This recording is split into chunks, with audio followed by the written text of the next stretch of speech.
in 1 minute.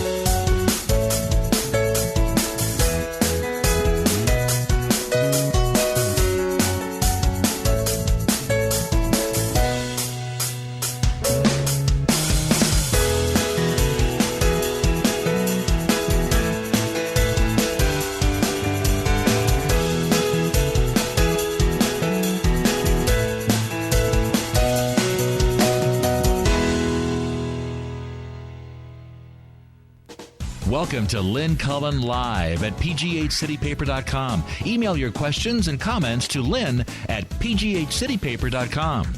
Hello there. Welcome to the program. Ouch.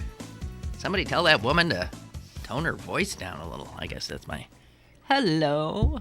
How you doing? It's Friday, although it feels like Thursday to me because I wasn't here Thursday, and sorry about that. Doctor's appointment. Have you noticed I'm having a lot of doctor's appointments? Let me tell you what that's about. Age. You get to a certain age and your calendar, the dates you have. Oh, I'm sorry. I'm all booked up. Used to be interesting things, and now it's, we got the endocrinologist, we got the orthopedist, we got the dermatologist, we got the neurologist, Hello. By the way, I want to tell you this. I did go to a doctor yesterday. I had never been to this doctor. All I can say is, wow. You know me. I've been ranting about healthcare since you tuned in.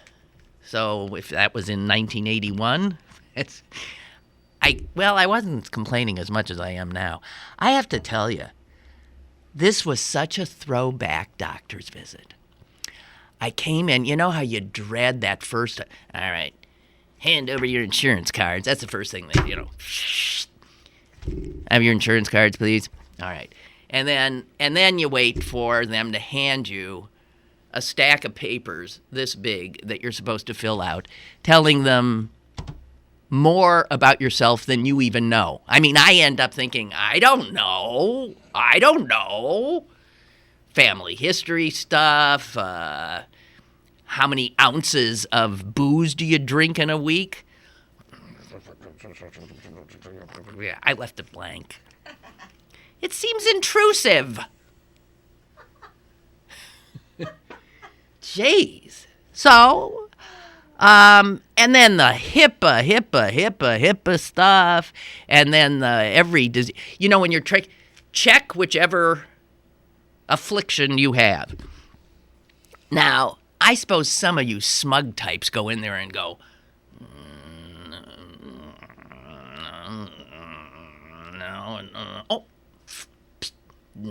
no. Me, it's unbelievable. Yeah. But you see some that you don't have, and you think, geez, I'm in good shape. I don't have that. What the hell is that? One horror after another. And then you realize that, you ain't as bad as you thought in terms of the state you're in. So I was immediately loved the fact that I was handed 3 papers to fill out, and they weren't even 2 sides. And it was all very quick and not a lot of it. Got the job done. HIPAA, blah, blah, blah, sign here. Insurance, blah, blah, sign there. And then, the usual diseases and stuff. And meds. So, when I go in to see the doctor, I got to tell you, this is the first doctor I have seen in maybe forever who looked at me as a complicated machine that happens to be a human being.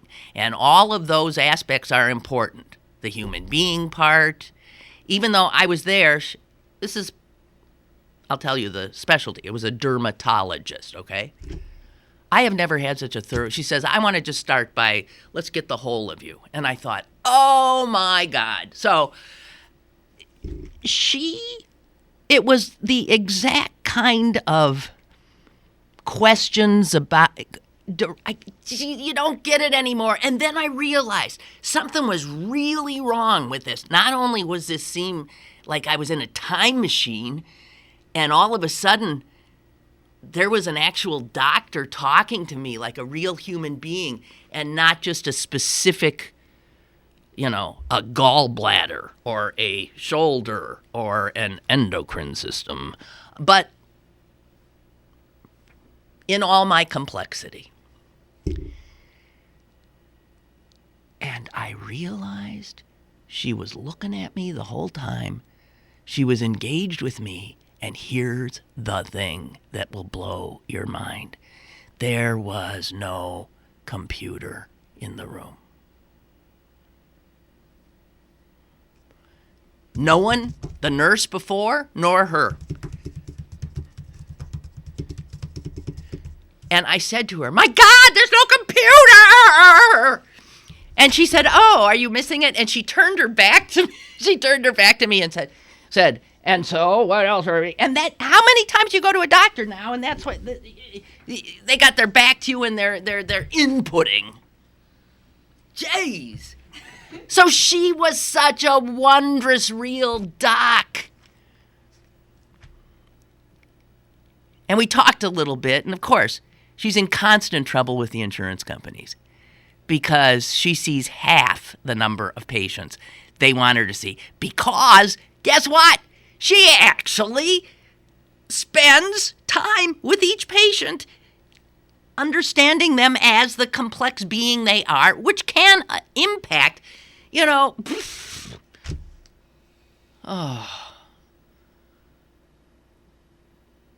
contrast, the memories she dredged up of doctors, and the way you felt like they were there for you, instead of the robotic, mechanical, impersonal reduction of the wondrousness of you to a body part. Wow, I just want to say. And I love this woman. I love her. I waited 6 months to get in to see her.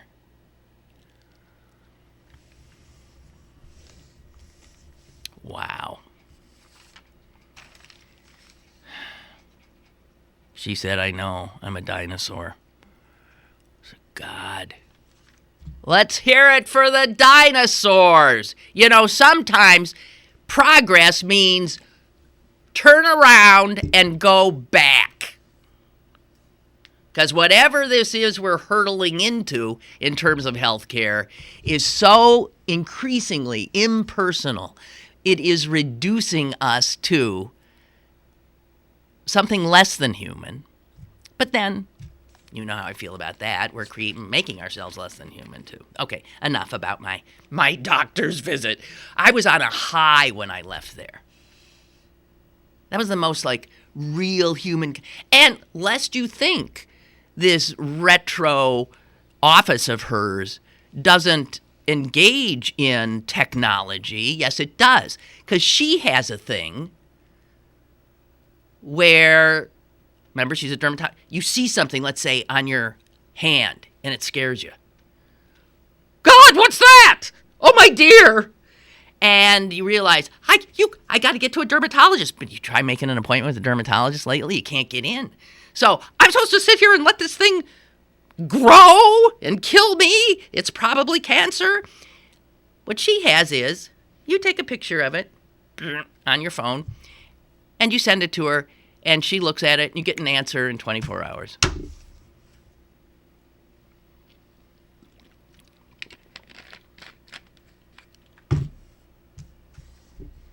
And don't ask me who she is because I don't want to wait 8 months rather than 6 months. But boy, to be reminded of what a doctor's supposed to be. And it's so sad. So sad. All right, I think Bernie jumped the shark yesterday. I never used to know what that meant, jump the shark.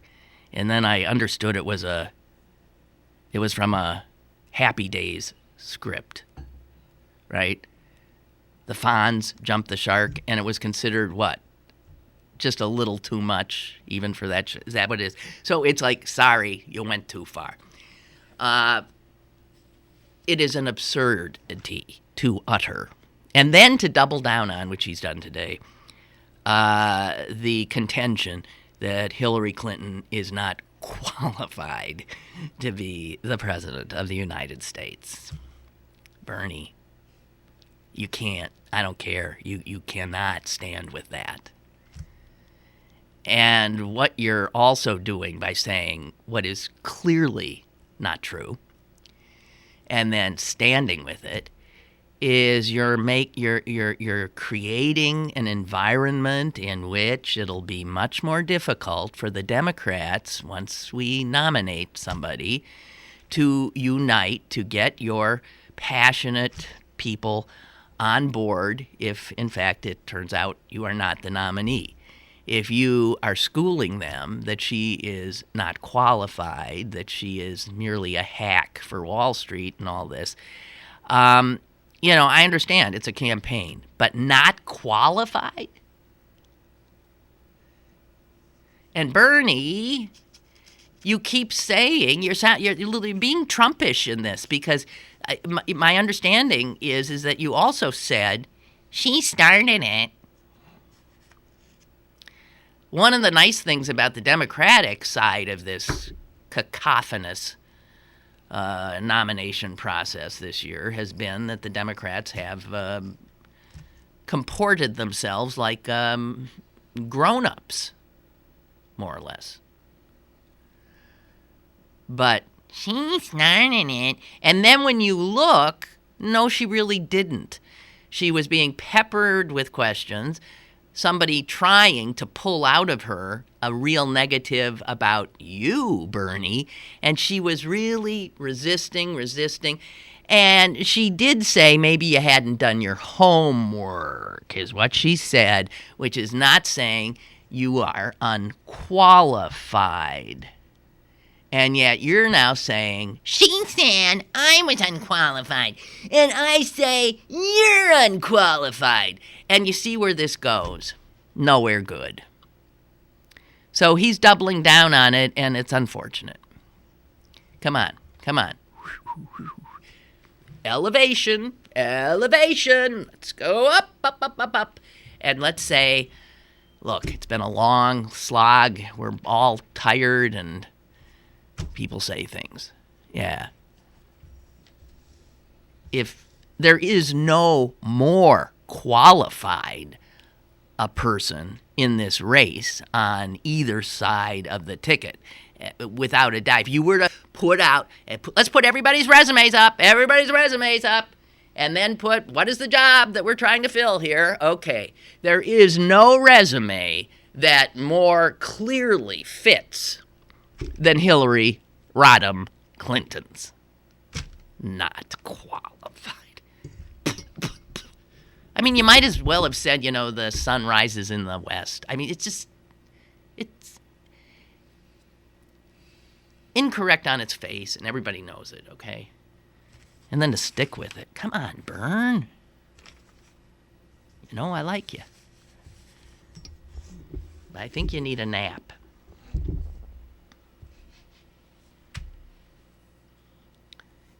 Hillary's my age. I don't know how the hell she can do it. I mean, Bernie's obviously older. I don't know how the hell you do that. It is a wonder that they don't say stupider things than they do. Or get even more pissed off and crazed and angry than they do. Just from sleep deprivation. It could be considered, if waterboarding is torture, is not the way we make people run for president of the United States a form of cruel and unusual punishment of some sort? It seems to be to me, and I would not be able to undergo it myself. Okay, so I don't know if you saw this. I just came in at the end of it. This has to do with something that was on, what was it? NBC Nightly News, which is a misnomer. I mean, well, it isn't. It is still news, but it's not the kind of news, as you know, that they used to cover. Back in the day when I was a journalist and what we considered news, that if you had a half hour, okay, you only got this half hour, and in fact, we're going to pull about 12 minutes out of it for commercials. So we only got, just a little teeny weeny bit of time, a little under 20 minutes here, to tell the people of America what they need to know. And I think television news, when I was an intrepid young reporter, took that responsibility pretty seriously. Well,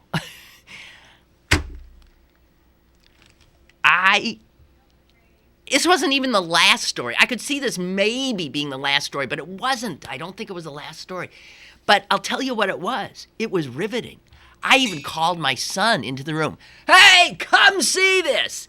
This is why the news has become what it has. Even I, who mourns the disappearance of journalistic excellence and journalistic integrity and journalistic values, am easily sucked into what qualifies as news now. Network news. They're one step away from doing water main breaks. One small step. And if tonight I were to tune on network news and they had a lead story on potholes, I would not be that shocked, because that's the kind of thing that goes on. Okay, so what was this thing I saw on NBC News that I thought was, wow? It harkens back to the O.J. case in that it was a police chase. And I think it was L.A., because I really don't know where it was, but it sure looked like those L.A. freeways. And L.A., because they have so many news helicopters up in the air all the time, people who live in Los Angeles, probably feel really let down if on almost every newscast they aren't shown the police chase of the day. So they get police chases, aerial views of police chases all the time. This one was, I guess these guys, it was a car, obviously, I think it was a black car, had robbed a place or something. They'd done something. I don't know. They'd done something bad. And then they took off on the freeway. And then a cop in pursuit. And then a lot of cops in pursuit. And they're weaving in and out of traffic. And at one point, clearly, there are two guys in the car. They realize, well, we're screwed. We're on TV right now. They could see the helicopters over. We're on TV. The cops are all over here. At some point, here's how this ends. We're going to get arrested. So this is what happens when you grow up in an entertainment, totally mediaized culture. Even the burglars and robbers get it. They decided they might as well do this up big if they were on TV, and they might as well put on a show since everybody was watching. And so one of them gets up, he's doing this and that and dancing, and then they started doing wheelies. It was pretty amazing. They were doing like a wheelie here. They're making figure eights. It was really pretty amazing. And all over, I guess, L.A., people are tuning, hey, you see what's going on right now? Wherever this was. So I missed some of it, but then they pulled off into I don't know how they got away from the cops, but at some point they stop. And there's video of them stopping, and they're in a residential neighborhood, and they are greeted by crowds who come out of their houses seeing their own neighborhood on, oh, look, he's here now. They're here now. And out they come. They applause, cheers, selfies. Hey, can I get a selfie with you before the cops come? They're doing selfies. They are having a great time.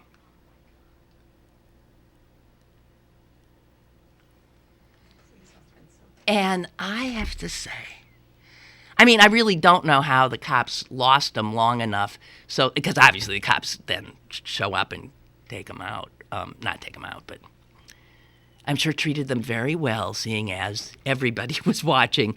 And they were now like Bonnie and Clyde and were like celebrated and had put on a hell of a show, got themselves on at least one evening newscast, probably many more. YouTube heroes. They will be followed up. People will want to hear from them. And I'm thinking, look what we have created. Look at this. And we're all complicit. I, who am appalled at what's gone on with the news, I was like, and that, of course, is why the news is now as awful as it is. They're not telling us anymore what we need to know. They're telling us what will entertain us, what we'll talk about the next day.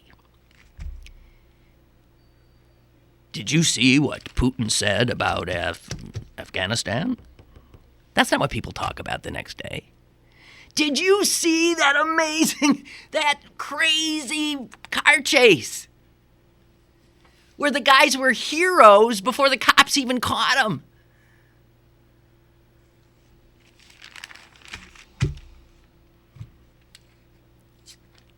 Make no mistake, all we are about now as a society is, essentially, it's a metaphor, the car chase.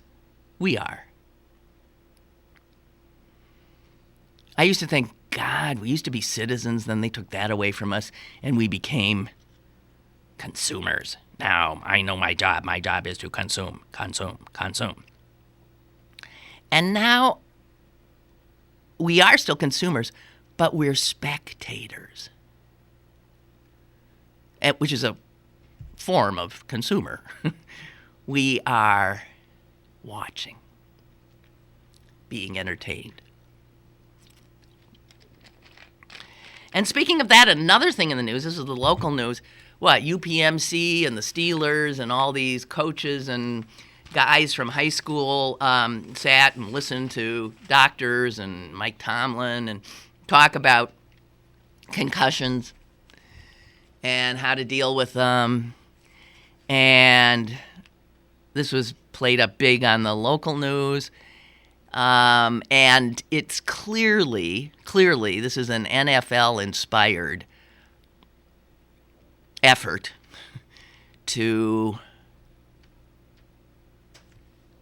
calm down the parents of the NFL rosters of the next decade. The NFL's scared because more and more parents are saying, you're not playing football, not happening. And they know it. They're in trouble. So there they were trying to say, pretty much. And the doctor who heads this thing, he's the concussion expert at UPMC, according to whatever I saw, is like suggesting that this fear is overblown.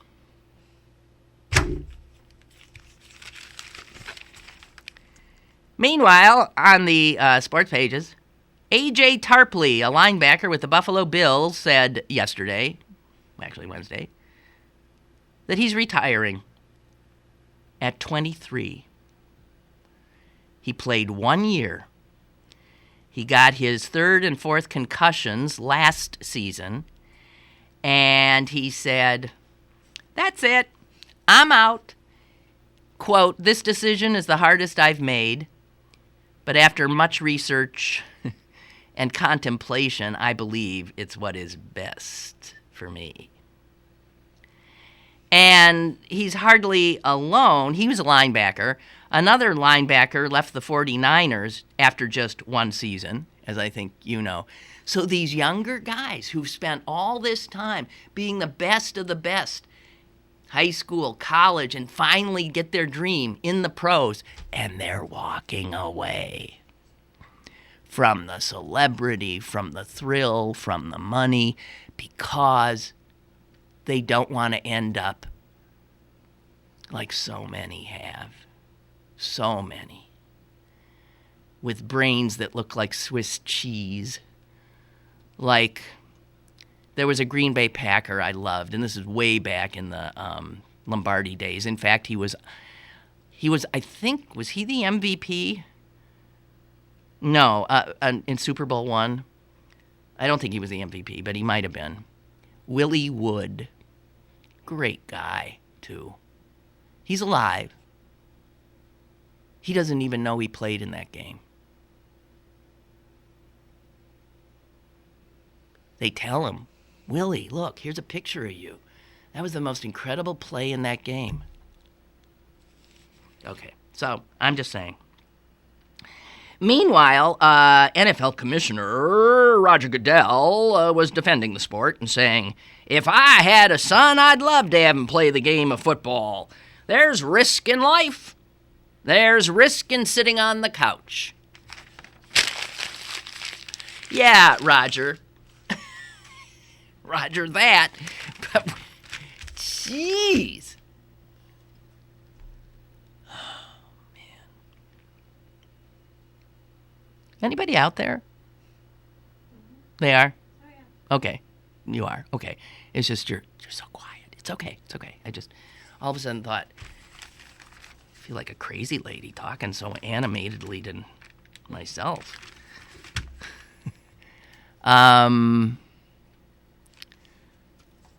Tracy writes, shame on me. Shame on me? This has to do with disqualified, defeat, unite later, is the subject line. The tactic sure worked on you, she says to me. Bernie retracted his tired words this morning. He did? I did not see that. I actually saw something he already said this morning, which was not a retraction. I'll believe you. Shame on me, it says. All right. I should be up on it, but I didn't see that. I mean, I was watching the jabberers until I left my house this morning, and there had been no backing away on Bernie's part. So, I don't know what to say.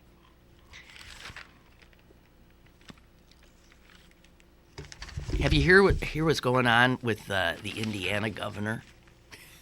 Have you heard that? You don't like it? No, I think it's funny. It's funny. Okay, so the governor of Indiana, Mike Pence. Mike Pence. He's a real right-winger. And since he's been in office, man, he's taken a state that was already seriously right-wing and pushed, especially on abortion issues. I mean, it's insane. It's insane. And they just passed probably the most restrictive abortion bill ever, which also says that if a woman miscarries, the fetus or whatever, the bunch of cells that are miscarried, must either be cremated or buried. Otherwise, you're committing a crime. And since women miscarry all the time and don't even know it, actually every period that a woman gets is an indication that, what? We got to call her. Hello? Hello? Hello? Hey, Lynn, it's Mike from D.C. Hi, Mike from D.C. Hello? Is this like, I'm rubber, you are glue, anything you say bounces off me and sticks to you? He already said it. It's going to be the commercial for whoever the Republican nominee is. We're going to be watching Bernie say that for the next how many months? Oh, he gave a gift. Doesn't matter if he retracted it. He said it. He gave a gift to the Republican. She did not do the same to him. She did not. No. She has been, again, professional, qualified, upstanding. The only thing Hillary doesn't have to make her qualified is a penis. What does she have? What doesn't she have that any of those other losers have? Mm-hmm. Yeah. Bernie's excellent legislative accomplishments. Nil. Right. I know. He doesn't have an impressive record in that regard. I don't want to jump on Bernie because so much of what he says I agree with, but he's not as qualified to be the president as she. I'm sorry. I think what he meant, if I can be a mind reader here, is because she, and this is sort of his walk back, is because of her vote for Iraq. Right. She disqualifies herself. She shows because of her taking money from rich people. She disqualifies herself. I think that's what his addled brain meant, but that's not how it came out. Well, he's saying in the one case she's bought and paid for, which is part of what he's running against, and I'm with him on the need for campaign finance reform and the getting the money out. The other thing, the vote for Afghanistan, I mean, that was a mistake, which she has frankly owned up to. People make mistakes, right? That was a mistake she made. It doesn't suggest that everything else she's done is a disqualifier for the office. We all need, don't jump. I don't want to jump on Bernie too much, but because I think he's performed a valuable service, Mike. I do too. He's dragged her or brought her to the left. I couldn't agree more. But of all things to say about her is that she's disqualified. She's not qualified. Mm-hmm. Even Marco Rubio said in the first and only Republican debate I watched was, hey, if this is between qualifications, Hillary's going to win. This is about qualifications, Hillary's going to win. What more does the poor woman, have to do? What did he want it to be? It shouldn't be about qualifications? No, it should be about the focus the of policies. The future. Yeah, right, okay. And how we see ourselves as world saviors. Yeah. No, they don't want qualified. They wouldn't have even elected. If they wanted qualified, Trump wouldn't even be a nominee. I mean, wouldn't even be in the race. Yeah. None of their people have Hillary's qualifications. No. Well, either did Barack Obama. That's true. Barack Obama had no more qualifications than Ted Cruz. That's true, which makes Bernie's statement even more illogical. Yeah. What more does a human being have to do to become qualified for the presidency? And that's why I'm giving him a pass, considering that what I think he really meant was these issues disqualify her, which isn't the same thing. That's definitely not the same thing. Right. We're going to be watching this, mark my words, we're going to be watching this for the next 6 months of ads saying, even Bernie Sanders says. But nothing we can do about it now. Okay. Getting ugly. Sorry to be so adamant. Okay, that's okay. I appreciate it. Bye. See, it's getting intense now on the Democratic side. Oh, boy. Where did I read this bizarre thing, and I thought I sent it here to myself, but I don't see it, about someone making the case that the person who is going to get the nomination is John Kasich. And I've sort of, in the back of my head, been thinking that too. If, in fact, Cruz, it doesn't matter, if neither of them have the necessary delegates on the first ballot, then everything's up in the air on the second. Cruz really is detested. Trump scares the bejeebers out of him. I can easily see a convention getting behind the lesser objectionable John Kasich, and then him pulling Rubio in as his Veep. And that's not a bad ticket, is it? It could happen. It could happen. And then people say, oh, no, it can't because they have this rule that says you have to have won 8 primaries to qualify as the nominee. Yeah, that's a rule they put in trying to keep Ron Paul, I think, out of contention. And that rule, the rules can be changed. And, I mean, conventions are famous for it. The Rules Committee meets and figures out. That's how they get themselves in trouble. They're always making rules to deal with the present and the immediate future. And then 4 years, 8 years passes, and the rules that they implemented actually backfire, work against them. But they can change that rule. I would not at all be surprised if Kasich is the nominee, and it's my greatest fear. So, just telling you. We don't know how this thing plays out. We do not know.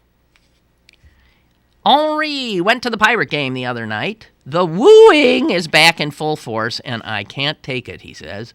I'll stay home where I can turn down the sound. I was at the game. Well, I might not have been at your game. I was at the Wednesday game. Great game. Swept them. Great game. The wooing at the game I was at started toward the end, I thought, and they were not really good woos. I was there with my son, who is the woo expert, because the woo comes from worldwide wrestling entertainment, whatever the hell it's called now, and a particular wrestler named Ric Flair. Okay? That was his thing, the woo. And he does the woo in a certain way. I, by the way, have a picture of myself with Ric Flair. I met Rick just this last year. And my son and I, when we heard the first one, we both looked at each other because he knows how much I hate it. And we both agreed it did not rise to a true woo.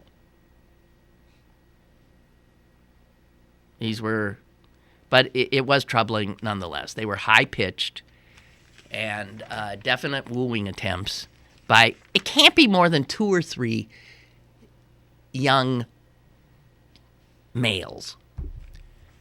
Why is everything that is annoying? They cause more trouble, young males.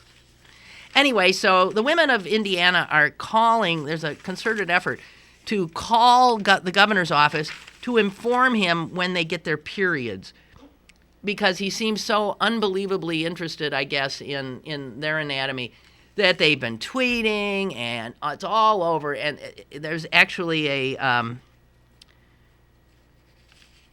there's a whole site that's been created called, on Twitter, called @periods4Pence. So the governor's office, the poor woman, you can bet it's a woman who answers the phone there, right? Hello, Governor Pence's office. Yes, I would just like to report that I got my period today. My name is blah, blah, blah, blah, blah. Please tell the governor. And like Jennifer tweeted, Governor Pence, are heating pads or icy hot better for my uterine cramps? I like this women fighting back through social media and ridicule. I do like it. I love that. We've seen a few efforts by female legislators in Republican-dominated legislatures putting bills into the legislative hopper that are just there to show the guys how ridiculously, outrageously intrusive much of this legislation is, that they are so absolutely focused on women's vulvas that it's absurd. So there was a woman legislator somewhere in the South who had a bill, I mean, they don't stand a chance, that if men wanted a Viagra prescription, they first had to get their wives' permission. I think that's a beaut. That's a beaut.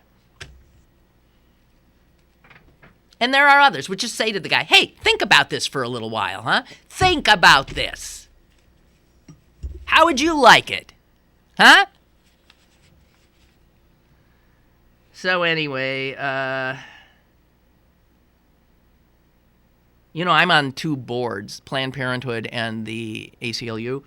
And on Thursday, the Indiana branches of Planned Parenthood and the ACLU filed a federal lawsuit seeking to block this latest nasty little bill of the governor. So I wish I still got my period. Man, I'd call him. Of course, I could anyway. So all women in Indiana are urged to keep the governor apprised of their gynecological state. I think they should let their legislators know, too, at all times. Well, there is this interest, obviously, on the part of the legislators. And I think women need to stop whining about it and just start cooperating. So you just let them know. Anytime you schedule an appointment, anytime you got a little spotting, if maybe you can help, whatever. Smart, very smart. Here's something I came across a little while ago that I wanted to share with you. This was written, I'm not sure, a professor of Chinese history at Harvard. And it's about old Chinese proverbs. It's about ancient Chinese wisdom. And they are applying it specifically to what we tell our children about, especially children who are about to fledge. And it says here that the colleges now, when the freshmen come in and there's orientation, they are invariably told things like they are in college to prepare themselves for their adult lives, and that this should be a time of self-discovery. And never before has data shown college students more anxious than they are now, because they have this mandate. All right, clock's ticking up for 4 years. Find yourselves. Find yourselves. Find your passions. Come on. You think, are you good at this? Fine. You've just, you know how. I mean, anyway.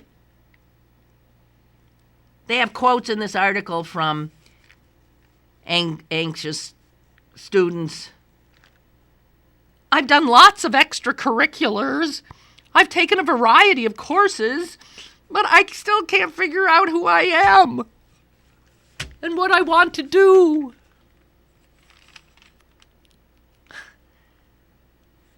And what this Chinese expert says is, read Confucius.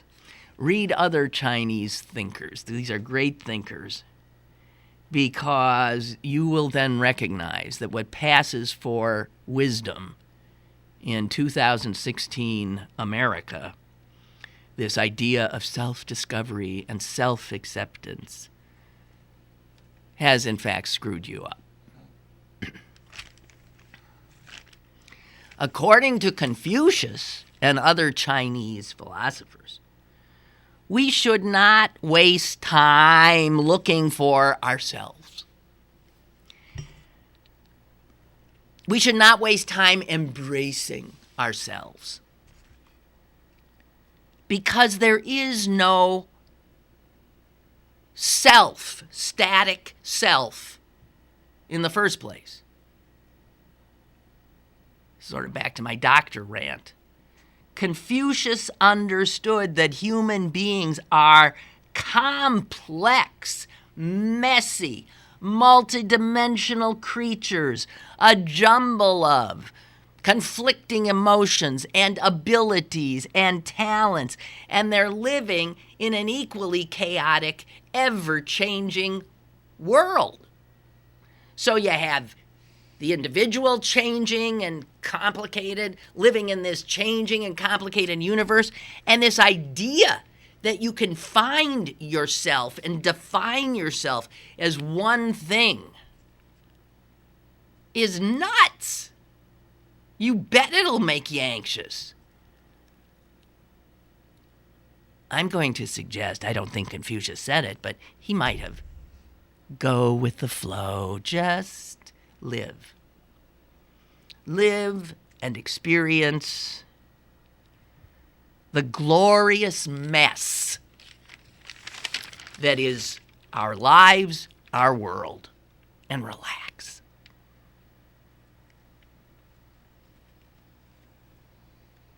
So, keep your mind open. Here's one Chinese philosopher. We should all do this. Listen to this, take this in, and maybe think about trying to do it. Make a point of breaking out of your limited perspective every single day.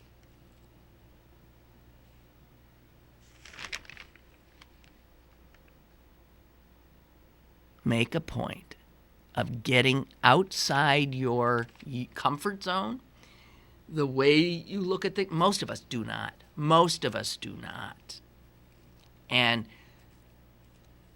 we've really gotten bad at it, at moving out of whatever universe we've decided we belong to. And here's the greatest thing I think this essay said.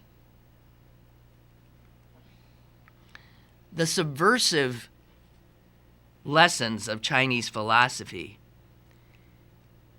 is, if you not only want to be a successful person, but to live a good life, then don't try to find your authentic self.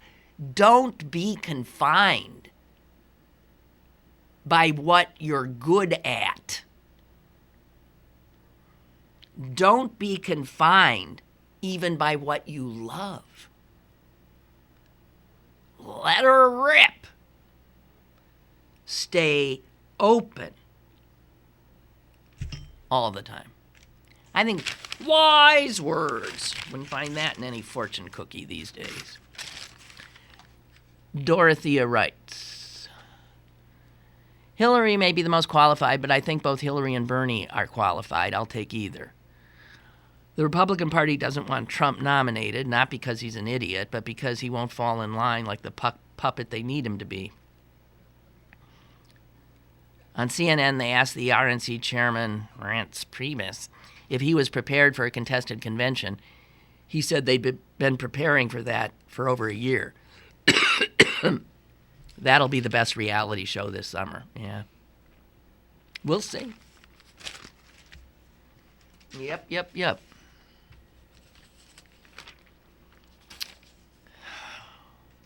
So did you see that one of the more evil corporate CEOs in our neck of the woods got sentenced to a year in prison? He should do life.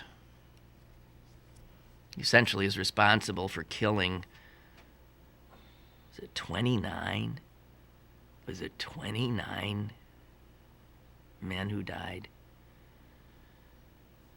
in the Big Branch mine. And that's Don Blankenship, who looks the part. I mean, he just looks like an evil SOB. He was, as you know, the executive of Massey Energy. And I guess he's appealed, but I guess he's going off to jail anyway, because the judge said he had to begin the imprisonment regardless of his appeal, and he had to pay $250,000 fine. Now, neither rises anywhere near to the level it should, but that is not the judge's problem. It's the law's problem. And let me just tell you that this is one of the reasons you wonder why all these CEOs don't end up in jail more often, because the law protects them. Our laws protect them. The law that he ended up getting convicted of violating was the safety law that was promulgated by, I don't think it's OSHA. OSHA's something different. It's the Mine Safety and Regulatory or something Act, Health Act. And the worst violations under the Mine Safety and Health Act are treated like misdemeanors. It's just the way the law was written. Stop and think about that. That means the Congress this would have been a big progressive breakthrough that such a law was even passed, the Mine Safety and Health Act. But obviously, in order to get it passed, it couldn't say that CEOs would end up doing 30 years. There's an OSHA, it's the same thing. There's nothing in those laws. The Occupational Safety and Health Act caps the prison term for the grossest violations of worker safety and health, caps the possible jail time at 6 months. So even if a worker is dead, even if 10 workers are dead, it's capped at 6 months and a $10,000 fine for a violation of the law causing the death of an employee. Now, you tell me if that doesn't need to be changed. And you tell me if the current Republican Congress would change it. Yeah, sure, they'd change it. They'd throw the whole thing out. There'd be not even the measly little OSHA Act we've got, or the Mine Safety Act we've got.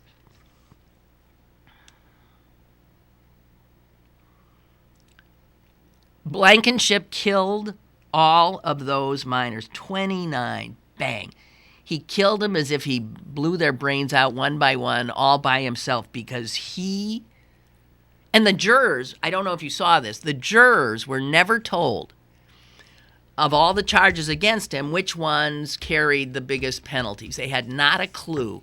They assumed, silly them, like I would have assumed, that what they did find him guilty of would put him away for a lot more than a year. And when jurors, after the trial, found out that what they had convicted him of was a misdemeanor, and the most he could get was a year, they were outraged. They wanted him punished. The law in this country, and this won't surprise any of us, is created to protect the rich and powerful, even as the laws like the mine safety law and the occupational safety and health law even as laws are made, which clearly are for we the little people, and are an effort to ensure that we will work in safe conditions, and that violations by employers of this law will result in punishment. But you can see the punishment doesn't fit the crime, much like the punishment for marijuana use, drug use, all kinds of other things, does not fit the crime. If it's little people who get convicted of crimes, they get sent away forever. Often for not injuring really anybody but themselves. Get a big rich guy, he flouts the law, causing the death. That was the worst mine accident in the country in a long time. And the most he gets is a measly year.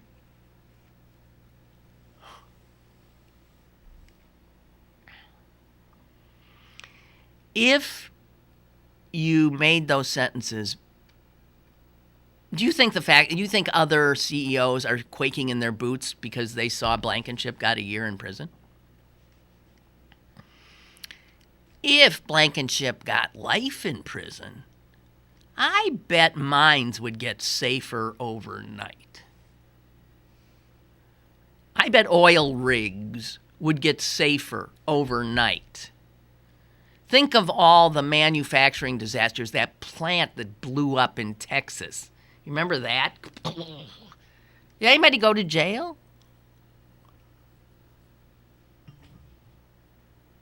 The Horizon oil rig, killing all those people, destroying all the natural environment, destroying the economy in that area. Did anybody go to jail? No, because guys like that, we've even been brainwashed to not see anything unusual about that. Go to jail, you think? What, those guys in those suits? They didn't mean it to happen. It's not like they pulled a trigger. But if you wanted, I think deterrence, it doesn't work in a lot of ways like people who are tough on crime want it to. But I think it would work a lot better on these pampered rich boys who could no more imagine themselves in prison. I don't know. A year for Blankenship, and think of how many people are doing time. Years and years of time for not killing anybody, for some stupid thing they did that harmed themselves. Think of that. It's insane. All right. I think that's it. Wait. Probably. Oh. Ugh.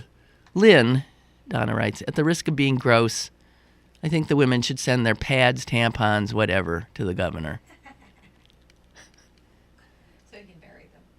So he can bury them. Right. Yes. Give them proper interment. So they can be examined in the crime lab for the possible presence of products of conception, as they seem to be so interested. This would enable the state to prosecute those women who have spontaneous abortions who did not even know they were pregnant. That's right. Of course, this would create a major backlog in the crime lab so that maybe real criminology does not get done, but women's bodily functions are so much more important. And women are potential crime scenes. Every one of them. Not me. I'm postmenopausal. But women, yeah, from their first menses to menopause, are all potential crime scenes, according to the Republicans. Better watch yourself, ladies. I'm just a-saying. Okay, thank you very much for listening to me, assuming you did. And have a great weekend. It's going to be so cold. And I'll be back on Monday. Okay? See you then.